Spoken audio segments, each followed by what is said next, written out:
Ya Allah ya Rahman ya Allah. Alhamdulillahi Rabbil Alamin. Bihi nasta'inu ala umuri dunya waddin. Asyhadu an la ilaha illallahul malikul karim. Wa asyhadu anna Muhammadan abduhu wa rasuluhul amin. Allahumma salli wa sallim ala sayyidina Muhammadin sayyidil anbiya'i wal mursalin wa ala alihi wa ashabihi ajma'in. Ma'asyiral hadirin al-muslimin, usikum wa iyaya bitaqwallahil azizil hakim. Qala Allah Ta'ala fil Qur'anil Karim, a'udzu billahi minasyaitonir rajim. Bismillahirrahmanirrahim. Ya ayyuhalladzina amanu taqullaha haqqa tuqatih wa la tamutunna illa wa antum muslimun. Shadaqallahul azim. Bapak Ibu, puji dan syukur sama-sama kita sampaikan kepada Allah Subhanahu wa taala yang telah melimpahkan rahmat dan karunia-Nya untuk kita semua. Salawat beriring salam kita doakan semoga disampaikan kepada baginda Rasulullah beserta sahabat, kerabat, tabi'in, para aulia, syuhada, ulama, salihin, dan juga kepada kita semoga Allah curahkan hidayah yang tiada henti-hentinya. Allah berikan inayah dan keberkahan di dalam hidup kita. Seandainya ada di antara kita sedang menghadapi masalah, semoga Allah tunjukkan jalan keluar yang terbaik. Apabila ada di antara kita yang sedang kurang sehat, semoga Allah berikan anugerah kesehatan. Dan jika ada di antara kita maupun anggota keluarga dan saudara-saudara kita yang sedang ditimpa musibah, semoga Allah berikan kesabaran dan ketabahan kepadanya. Seraya mengharapkan rahmat, ridha dan hidayah Allah, mari kita mulai pengajian pada malam hari yang berbahagia ini dengan sama-sama membaca basmalah. Bismillahirrahmanirrahim. Bapak-bapak, ibu-ibu, hadirin dan hadirat yang berbahagia, pendengar Radio Baitur Rahman, Radio Republik Indonesia, Serambi FM, dan pemantau berbagai siaran radio melalui streaming internet yang berbahagia. Kita lanjutkan bagaimana dialog antara burung hudhud dengan Nabi Sulaiman, di mana burung hudhud menginformasikan kepada Nabi Sulaiman tentang adanya raja beserta kaumnya, yang rajanya perempuan dan berkuasa penuh mutlak. Tetapi sayang mereka adalah para penyembah matahari. Dan burung tahu aktivitas menyembah matahari itu adalah keliru. Itu adalah syirik. Itu adalah menduakan Allah. Dan itu mesti didakwahkan. Sampaikan kebenaran kepadanya. Menyembah matahari saja nggak boleh dibiarkan. Mesti didakwahkan supaya mereka menjadi penyembah-penyembah Allah yang esa. Apalagi kalau mengaku nggak bertuhan. Aku bangga menjadi anak PKI ya. Nyampa milih tempat itu. Baru kemudian dakwahkan. Gitu. Bapak Ibu yang berbahagia, Nabi Sulaiman mendengar sebagai seorang pemimpin yang bijak, mendengar semua laporan burung hudhud tadi. Dan di akhir dari laporan sang burung, Nabi Sulaiman bersabda seperti ini, diabadikan dalam Al-Quran. Qala sanamduru asadakta am kunta minal kazibin. Akan kita lihat. Nah, karena di situ kan ramai prajurit lain. Ada manusia, ada jin, ada para binatang lainnya yang nggak mungkin disebutkan semuanya satu persatu. Karena Al-Quran kan memang bukan kitab tentang penyebutan nama-nama orang kan. Bukan kitab tentang cerita. Al-Quran kitab petunjuk. Cerita yang disampaikan di dalamnya kisah sekilas untuk memperkuat fungsinya sebagai petunjuk, termasuk kisah ini.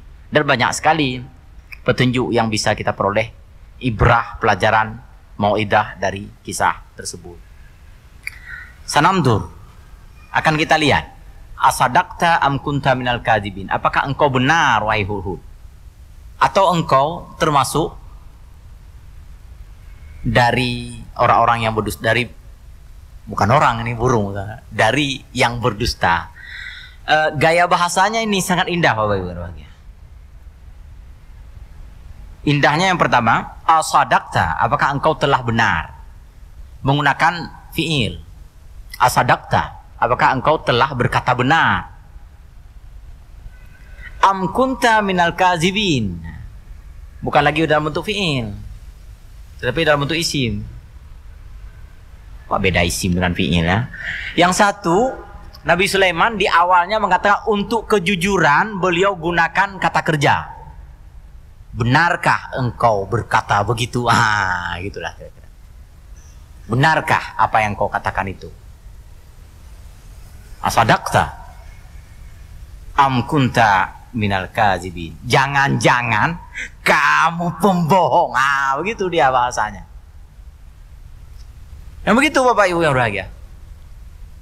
Memahami Al-Quran, menerjemahkan Al-Quran secara letterlek itu memang nggak mungkin. Nggak mungkin. Dan dilarang oleh para ulama. Di dalam kitab Mana'ul Qattan.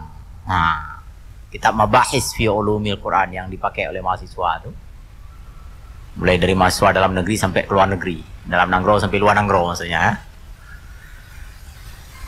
Dikatakan di situ bahwa menerjemahkan Al-Quran secara letterlate, secara kata per kata itu nggak mungkin dilakukan. Karena urut-urutan bahasa Al-Quran, bahasa Arab sangat berbeda dengan urut-urutan bahasa kita. Yang sangat mungkin dilakukan dan boleh serta memang dilakukan berulang-ulang oleh para ulama adalah melakukan terjemah tafsiriyah namanya, atau tafsir lafdiyah. Ditafsirkan, diambil apa maksud yang terkandung di dalam ayat tersebut, lalu dibahasakan dengan bahasa terjemahan, dengan bahasa misalnya bahasa Indonesia. Kalau Al-Quran diterjemahkan ke dalam bahasa Indonesia, maka urutan kalimatnya disusun dalam bahasa Indonesia. Makanya ayat ini kita terjemah begini: apakah benar katamu? Apakah engkau berkata benar? Atau jangan-jangan kamu adalah pembohong? Kan beda itu.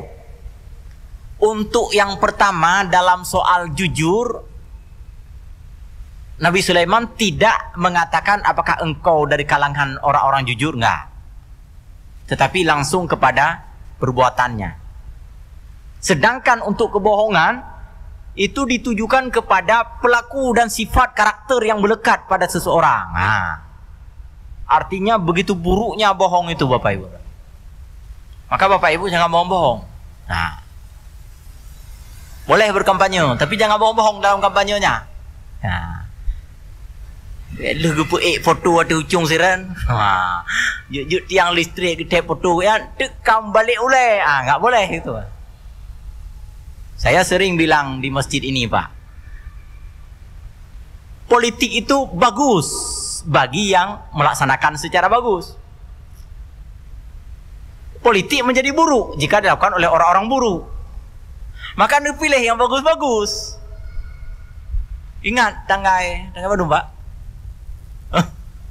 Tanggal Badung. Saya selalu lupa tanggal itu. 17.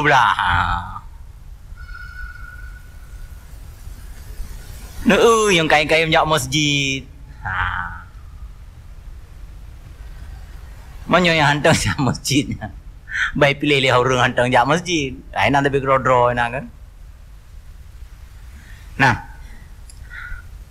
apakah engkau benar? Apakah engkau berkata jujur, wahai burung? Jangan-jangan kamu termasuk pembohong, wahai burung. Untuk menguji jujur atau tak jujur, diberikan tugas baru. Nah, ini untuk menguji ini. Apa tugasnya? Idhab bi kitabi hada. Oh ya. Kenapa pula Nabi Sulaiman sampai menyangka-nyangka bahwa burung ini jujur atau bohong? Karena cerita sebelumnya Nabi Sulaiman melakukan inspeksi, memeriksa pasukan. Dalam pemeriksaan tersebut, satu di antara anggota pasukan tidak ada pada waktu pemeriksaan. Kemana gerangan? Nggak ada yang tahu. Rupanya yang nggak ada itu adalah burung Hud, telah pergi entah kemana. Dikhawatirkan, dikhawatirkan sang burung ini membelot Jangan-jangan berpihak kepada musuh. Soalnya ini perjalanan bukan perjalanan wisata ini. Ini perjalanan penaklukan. Nggak boleh ada kehilangan orang. Dalam wisata saja kita takut kalau ada kehilangan orang. Baik tampai je ke cuma tinggal dalam perjuangan. Kita ada yang menarakan je ke cuma. Tetapi burung hudhud mengaku bahwa dia telah melihat raja di sana.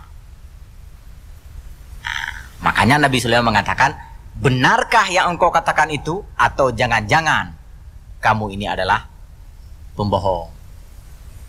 Maksudnya, apakah informasi yang disampaikan itu benar apa adanya, atau dia menjadikannya sebagai alibi, sebagai alasan untuk menutupi kesalahannya? Karena pada saat diperiksa tadi, ia tidak berada di tempat. Nah, ini salat berjamaah nanti kita periksa. Nah, apa nama tu? Tinggal donjak WC. Tak periksa WC. Aduh, gitu kan? Betul nak urung bawa WC. Gitu dah. Kadang ciri leduk entah di mana gitu. Baik, kembali ke sini. Idhab bi kitabi hada fa'alqih ilaihim. Sekarang kamu bawa suratku, kata Nabi Sulaiman. Kalau betul di sana ada raja, di sana ada kerajaan, di sana ada kekuasaan besar, di sana ada rakyatnya yang menyembah matahari, sekarang bawa surat ini. Idhab bi kitabi hada fa'alqih ilaihim. Lalu lemparkan surat itu ke tengah-tengah mereka. Summa tawalla anhum fandur mada yarji'un. Setelah itu kamu geser dan intai. Tawalla itu berpaling maksudnya. Tetapi maksud di sini adalah perhatikan, intailah. Setelah engkau lempar, kamu pergi. Perginya itu jangan jauh-jauh. Intai. Dengarkan. Simaklah apa yang mereka lakukan. Bagaimana sikap mereka terhadap surat yang kau lemparkan itu.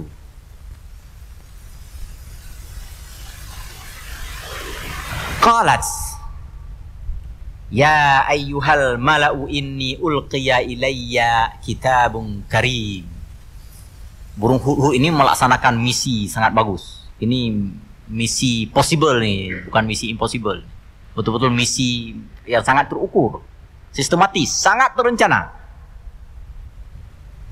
Ia lemparkan surat yang ditulis oleh Nabi Sulaiman. Setelah dilemparkan, ia pun mencari tempat untuk melihat, memantau, mengintai, mendengar, menyimak apa yang dilakukan dan dikatakan oleh orang-orang tersebut, oleh raja, perempuan bersama rakyatnya serta prajuritnya itu. Lalu kemudian ia mendengar, burung hudhud mendengar sang raja berkata kepada rakyatnya, wahai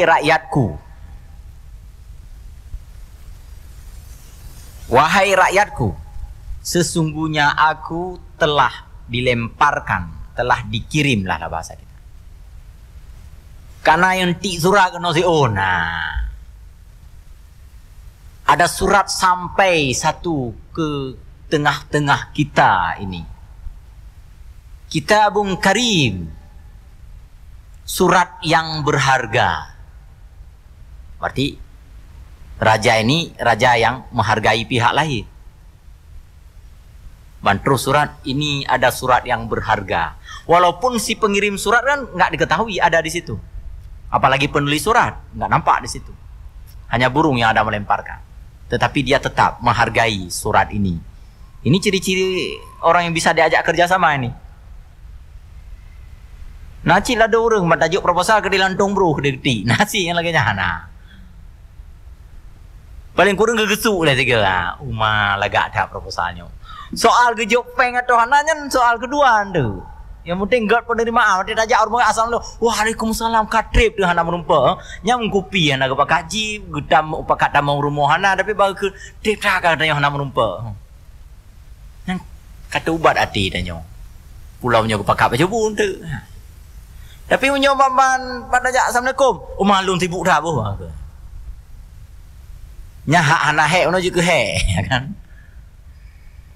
Ini sikap ini. Dan santun kalau begitu.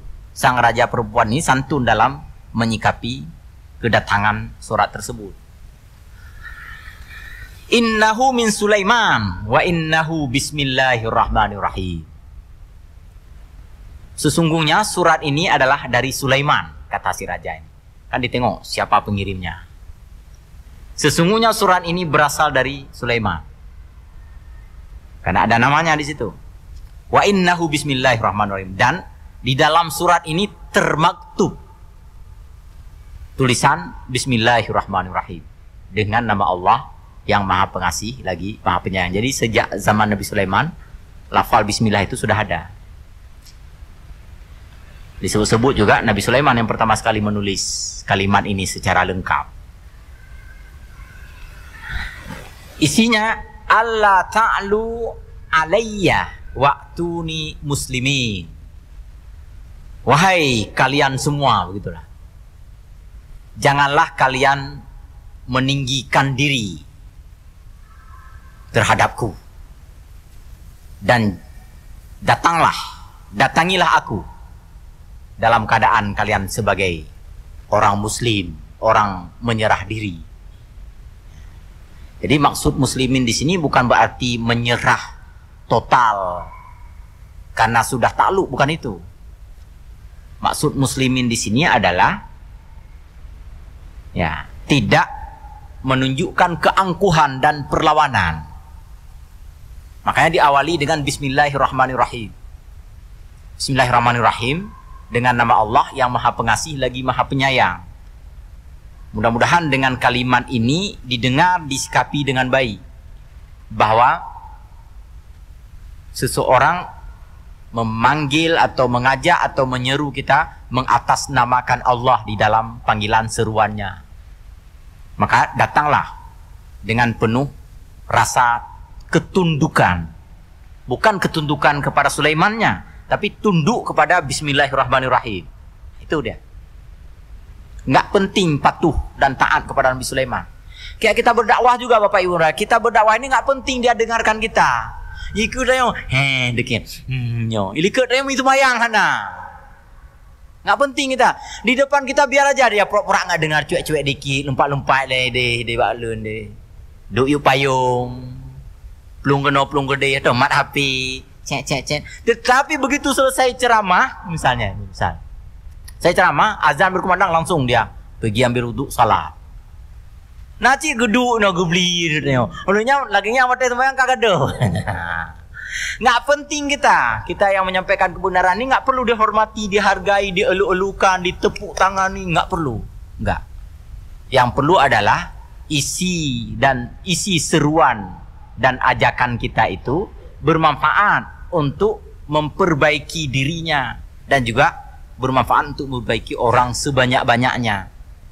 Selesai dengar ceramah, Allahu Akbar, guplung bagaya awak. Sampai di rumah ngajak anak, ngajak istri semua dibawa. Itu lebih bagus lagi. Nah. Jadi bukan hanya bermanfaat untuk dirinya, tetapi juga berupaya untuk mengajak orang lain. Wajannatin arduhas samawati wal ardh. Surga itu luas betul dia. Pintunya tak terbilang begitu banyaknya. Bisa didatangi dalam jumlah yang tak terbatas. Makanya jangan takut dan jangan khawatir. Terlalu banyak orang baik nanti nggak sempat masuk surga berdesak-desakan. Jangan khawatir begitu. Makin banyak orang lain kita ajak, kita rangkul untuk menuju surga, makin terbuka lebar pintu surga itu. Makin mudah kita melangkah ke sana. Maka ajaklah orang lain sebanyak-banyaknya. Anak pupu Cina-Cina aja Cina bakat nyutin nama Islam maksudnya kan. Ada masalahnya. Walaupun bengeng ke Ahok, warna anak pupu bengeng ke Ahok bengeng itu. Mamnya Ahok dia nama Islam nu pakat sih gitu ya. Tuh. Allah ta'alu alayya wa'tuni muslimin. Janganlah kalian semua meninggikan diri, menyombongkan diri, merasa hebat, merasa kuat dengan kekayaan, kekuasaan yang telah kalian miliki ini. Jangan. Waktu ni, muslimin. Ayo, menghadaplah aku. Atau mari bersamaku. Mari kita bertemu dalam keadaan tunduk. Tunduk kepada Bismillahirrahmanirrahim. Tunduk kepada Allah. Qalat ya ayyuhal mala'u aftuni fi amri ma kuntu qati'atan amran hatta tashhaduni. Lalu raja ini ngomong lagi, wahai rakyatku semuanya, termasuk wahai prajuritku semuanya, coba berikan pendapat kalian tentang urusan ini. Apa yang harus aku lakukan dalam menyikapi surat ini? Apa yang akan kulakukan dalam menyikapi surat yang telah datang kepadaku ini? Artinya, sang perempuan ini bermusyawarah, meminta pendapat kepada para pembesar kerajaannya dan juga bahkan pada rakyatnya. Ini ciri pemimpin yang benar seperti ini. Minta pendapat orang lain. Kan terpebut juga benggala, draw mat stempel tok juga Pak Ena. Nggak bisa seperti itu ya. Minta pendapat dulu. Mungkin di antara orang-orang ramai itu ada yang lebih mengerti, yang lebih memahami, yang lebih, atau banyak pendapat, makin banyak disaring nanti mana yang terbaik dari pendapat yang banyak itu. Disitulah prinsip musyawarah. Musyawarah itu artinya memeras. Memeras madu dari sarangnya. Nggak diambil sarangnya, nggak diambil tawonnya. Itok ke tawon lah. Bantajib kai. Robat aku kai tok aku dayo. Jadi ambil madunya, ambil yang terbaik maksudnya. Dalam musyawarah itu kadang-kadang memang tok hati dayo. Banda buka sebelah, Bapak Ibu yang berbahagia, coba berikan pendapat. Pimpinan lawetnya na ka kon le. Tam tiga ba ule hati kena tubuh. Walaupun duduk jauh sekali dia. Lalu angkat tangan lagi yang saudara. Sekarang ini pemimpin sekarang ini banyak kali yang zalim. Dam tiga tu. Makanya jadi pemimpinnya mbek naik sakit jantung, rubahanan, cahit pun tu kan. Inna lillahi wa inna ilaihi raji'un. Pemimpin tu harus berani, harus memiliki nyali. Nah, begitu. Ini pilih yang anggota DPR yang kuat-kuat, yang berani-berani lagi kan. Yang punya nyali, yang berani menghadapi segenap situasi dan yang sehat walafiat. Mbek engkau batuk-batuk ya pilih tu tanya kan. Yang kedua yang hanglah, yang fikir nasi budaya. Jadi pemimpin yang baik itu buka kesempatan selebar-lebarnya, seluas-luasnya, sebesar-besarnya kepada para rakyatnya untuk berkontribusi, untuk menyampaikan pikiran-pikiran, untuk menyampaikan pendapat, untuk menyampaikan pengalaman-pengalaman mereka di masa lalu. Jumlah yang ramai dengan bermacam karakter, dengan berbagai latar belakang, dengan beribu-ribu pengalaman yang berbeda-beda. Tentu nanti disaring. Sekali lagi memang menjanjikan takik itok-tok oleh hati tidak buka kesempatan. Ini seandainya dibuka kesempatan bertanya, menanggapi, yang dari menokon tak tup sakonyo to koji. Gedang gedung oleh hati katanya. Bukan hanya ditok, kadang-kadang itom oleh hati kan. Dengan pendapat yang sangat banyak itu. Jangan sedikit-sedikit kamu radikalis, drop le dan mengelam penjara. Kamu pulau misalnya haji. Teroris. Nah, drop le, pertama kali dalam penjara, Itu bukan pemimpin. Pemimpin itu mengayomi, menaungi, melindungi, memotivasi, menyemangati untuk kesuksesan. Pemimpin yang terbaik adalah yang bisa membuat rakyatnya sukses itu. Pemimpin yang paling kaya adalah yang bisa membuat rakyatnya kaya berlipat-lipat ganda. Nah, pemimpin lagi yang kenyang yang dipilih. Mahana ke Pak? Nyaum nyana ya. Nupuna, numita cara puna. Jadi bukan yang pemimpinnya yang kaya, bukan itu. Pemimpin yang, karena guru terbaik adalah guru yang bisa menjadikan muridnya lebih pintar daripada dia. Oh, saya udah jadi guru terbaik. Ada seorang di antara mahasiswa saya udah doktor. Lebih duluan dia doktor daripada saya. Berarti saya hebat tuh. Bukan kedro dong. Maksudnya begitu. Orang tua yang hebat itu adalah yang bisa menjadikan anak-anaknya itu hebat. Bukan karena dia sudah hebat lalu anak-anaknya nggak mau disaingi Bahtidro tuh. Bahtidro miagam lah rumahnya kan, sering gitu kan. Dia ingin betul-betul hebat sehingga semua yang kira-kira mendekati kemiripannya, yang mirip-mirip dengan kehebatan dia, kau dah kudu. Hampir-hampir jadi kepala dinas, cok deh, pindah nih misalnya kan. Supaya jangan nampak hebat orang. Nah itu bukan pemimpin. Pemimpin yang hebat adalah yang bisa membuat rakyatnya menjadi lebih hebat bila perlu lebih hebat daripada dia. Guru yang hebat adalah yang bisa menghebatkan semua murid-muridnya melebihi kehebatan dia. Orang tua yang hebat juga bisa membuat anak-anaknya itu menjadi lebih hebat daripada dia. Ulama yang hebat adalah yang bisa menjadikan anaknya jauh lebih alim daripada dirinya. Begitu. Orang saleh yang paling hebat adalah yang bisa membuat anaknya lebih saleh daripada dia. Kalau dia bisa salat 5 waktu di masjid sehari semalam, bisa bikin anaknya salat 6 waktu. Apa nih 6 waktu? Misalnya mau tahajud lagi, coba bayangkan. Nah, 6 waktu anak. Nanti bapak ibu jangan pula salah paham.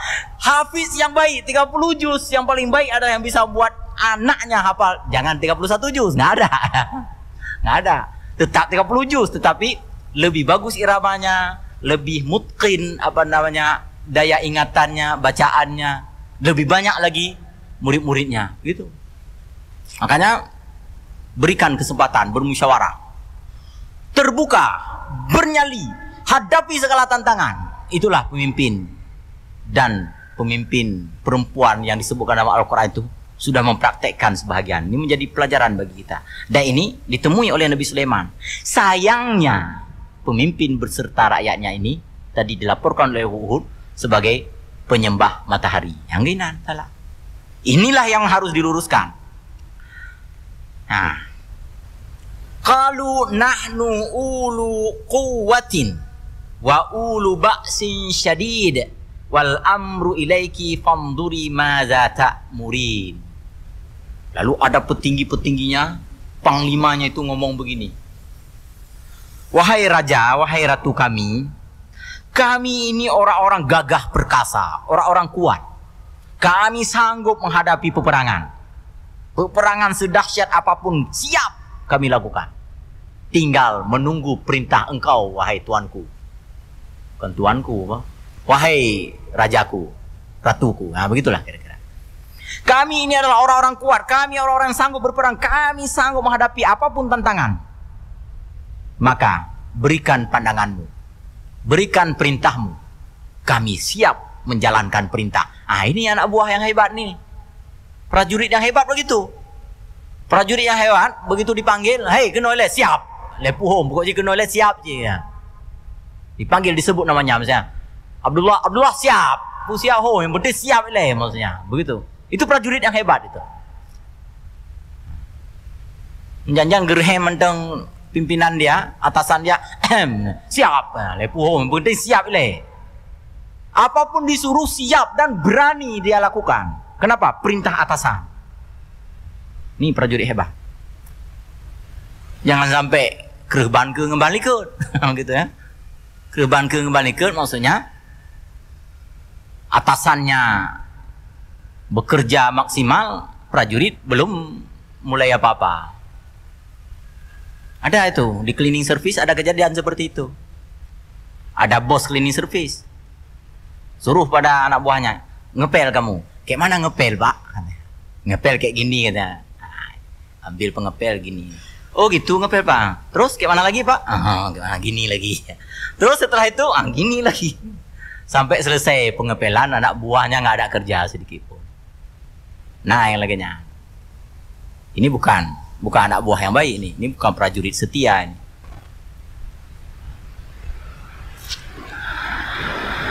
Qalat innal muluk idza dakhalu qaryatan afsaduha wa ja'alu 'izzata ahliha azillah wa kadzalika yaf'alun. Lalu raja ini berkata begini, saya tahu kalian memang hebat-hebat, kalian memang kuat-kuat, tetapi ingat bahwa kalau datang raja-raja yang berkuasa lalu terjadi peperangan, bisa saja diubah keadaan. Orang-orang mulia seperti kalian sekarang ini bisa diubah oleh mereka menjadi hina. Dalam bahasa lain bisa kita sebutkan, kalau menang oke, kalau kalah mau kemana lari kita? Nah, perang itu tak bagus. Menang jadi abu, kan abu masih dengku kan, maksudnya menang jadi debu, kalah jadi arang. Nah, itu perang. Bapak Ibu pernah mengikuti perang? Oh, kalau maksudnya ketika dalam hidup kita kan ada beberapa kali perang, ada perang macam-macam lah perang. Nggak ada untung sedikit pun dalam peperangan itu.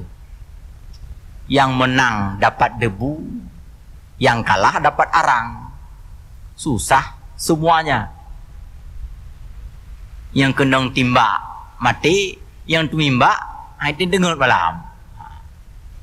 Karena ti malah dia dengar, kalau tinggal ingat, kalau tinggal mati ke draw lagi. Bahkan tinggal ingat ke rumah mati katanya. Kau mati katanya. Nggak enak perang itu. Raja perempuan ini mengatakan bahwa walaupun kalian kuat-kuat, walaupun kalian mengaku hebat, walaupun kalian sanggup menghadapi peperangan-peperangan besar, tapi ingat bahwa perang itu bukan segalanya. Perang tak baik. Perang bukan solusi terakhir, bukan solusi terbaik bagi kita. Kalau menang pun kita kehilangan banyak hal, apalagi kalah. Dan biasanya para raja yang berkuasa itu akan mengalahkan kita dan akan menghinakan orang-orang yang mulia di antara kita. Wa inni mursilatun ilaihim bihadiyatin fanadiratun bima yarji'ul mursalun. Aku punya ide, kata raja ini, kukirimkan satu hadiah untuk raja tersebut. Lalu nanti lihatlah, tunggulah apa yang akan terjadi. Maksudnya tadi kan burung hudhud mengantar surat, diperintahkan oleh Nabi Sulaiman. Setelah surat sampai, perhatikan apa sikapnya. Sekarang dibalik oleh raja perempuan ini. Di dalam kitab tafsir Ibnu Katsir disebut Bilqis namanya. Ratu perempuan ini, raja perempuan ini mengirimkan hadiah. Nah, punya ide, punya pikiran, punya gagasan, mengirimkan hadiah kepada Nabi Sulaiman, lalu meminta kepada pembawa pengantar hadiah ini untuk melihat bagaimana sikapnya ketika kita berikan hadiah. Ini penting sekali sikap. Sama seperti kita berbicara di hadapan orang, kita ingin lihat bagaimana sikapnya, bagaimana penerimaannya. Ya, kita lihat.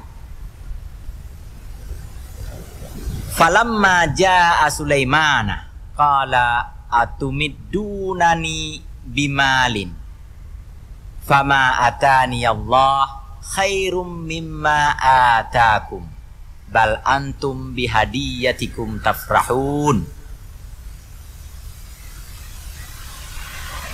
Ketika pengantar hadiah ini mendatangi Nabi Sulaiman, mendatangi Nabi Sulaiman, maksudnya membawa hadiah kepada Nabi Sulaiman. Lalu Nabi Sulaiman merespon dengan kata-kata lebih kurang seperti ini. Apakah kalian hendak membujukku dengan hadiah yang engkau bawa yang harganya tak seberapa ini? Ketahuilah bahwa Allah telah memberiku hadiah yang jauh lebih berharga daripada hadiah kalian.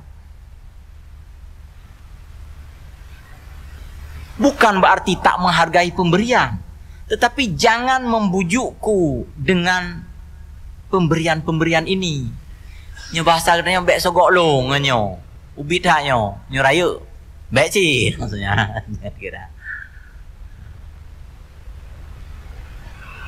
Nah lagi nya, mahasiswa ikut kuliah, anda lulu, keji me bungkusan, me bingkisan, macam-macam bawa dosen.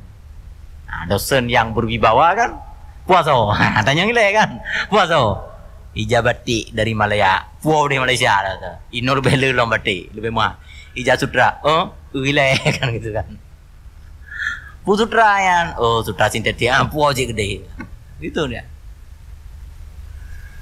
Jangan sampai bisa dibeli gara-gara urusan itu. Lebih-lebih lagi para penegak hukum, para penyelenggara kekuasaan, hakim di pengadilan. Nah, ini bahaya betul. Ini gratifikasi namanya.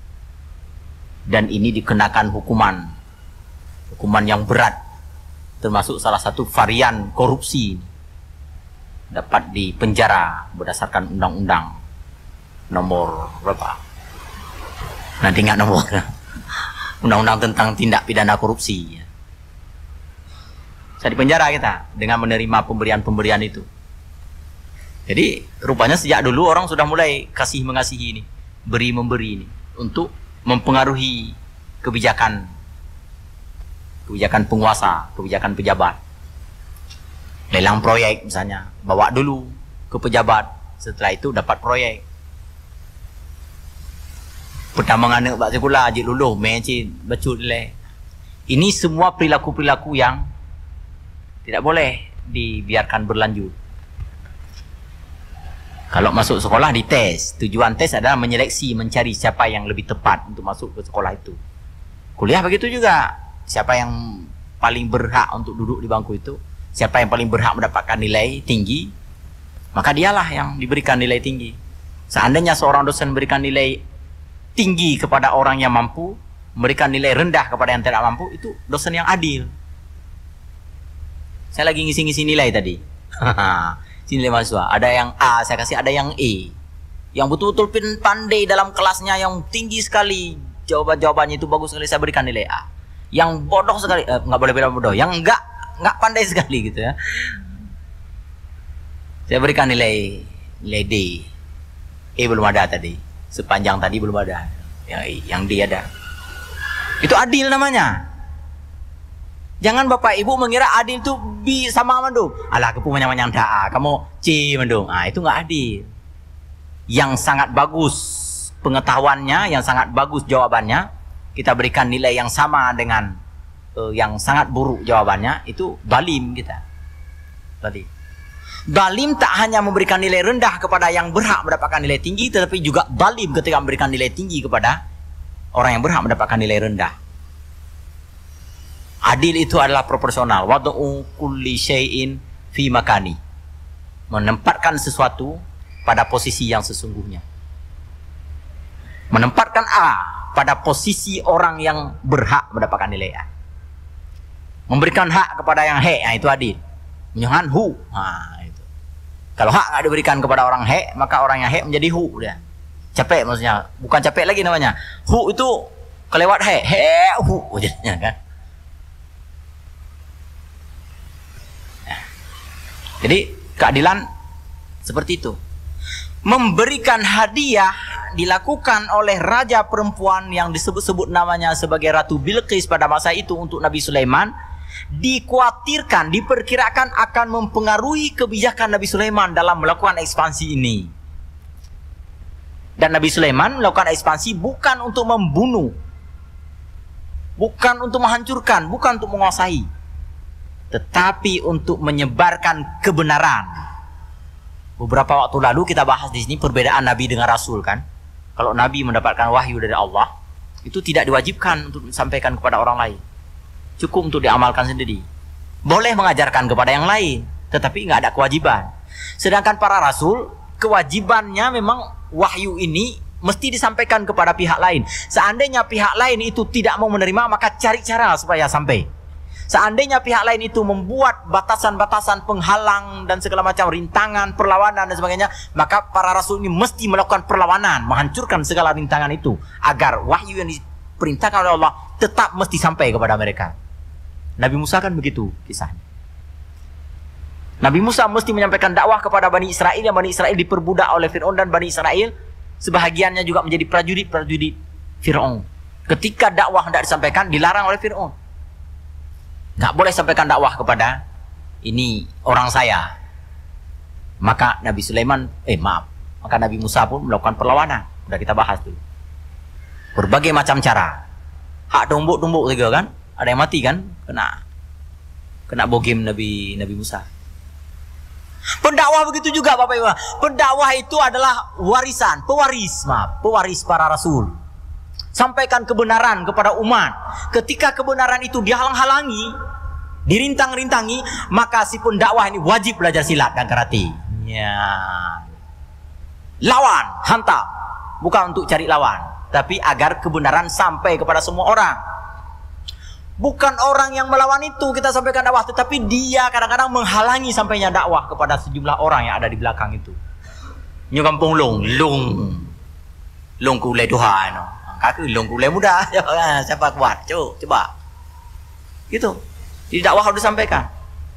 Makanya para dai hebat seperti Imam Bonjol di Ponegoro, Tengku Cik Ditiro itu kan juga pejuang-pejuang handal sekaligus ulama-ulama besar di masanya. Itu para pendakwah-pendakwah di masa tersebut. Mereka menyampaikan dakwah, dan ketika dihalang-halangi oleh company, oleh Belanda, maka mereka perang Belanda supaya dakwah sampai kepada masyarakat. Ya. Ini kalau perang, dan perang memang naga. Sudah kita bahas tadi. Nanti kita lanjutkan pada pertemuan mendatang. Lebih kurang saya maaf kepada Allah Subhanahu wa ta'ala. Subhanakallahumma wa bihamdika asyhadu an la ilaha illa anta astaghfiruka wa atubu ilaik. Wassalamualaikum warahmatullahi wabarakatuh. Ya Rahman, ya Allah.